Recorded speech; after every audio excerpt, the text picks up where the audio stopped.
هر روز آمار و ارقام مخوفی در ارتباط با تلفات و خسارت‌های زلزله مرگبار در شمال سوریه منتشر می شود. حجم فاجعه در سوریه بزرگ است، اما بشار اسد رئیس جمهور این کشور در بازدید از استانهای زلزله زده حلب و لاذقیه گفت سوری‌ها اهل عمل و اقدام هستند. ما با تکیه به استقامت ملتمان این فاجعه را پشت سر خواهیم گذاشت.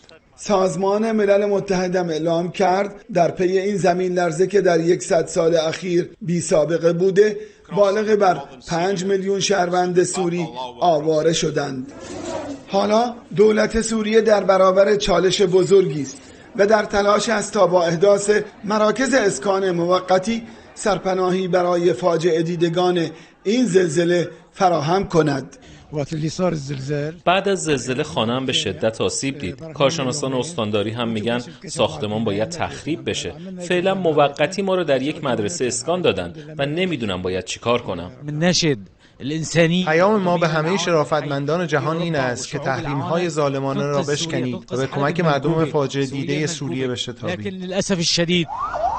بازدید میدانی از مناطق زلزله زده در سوریه نشان می‌دهد که حجم خرابی‌ها بیش از آن که دولت سوریه بتواند به تنهایی به بازسازی این مناطق اقدام کند. دولت سوریه همچنین برای آغاز برنامه بازسازی تخریب‌های زلزله خواستار کمک جهانی شده است. عصام هلالی، خبرگزاری صدا و سیما، شهر حلب، شمال سوریه.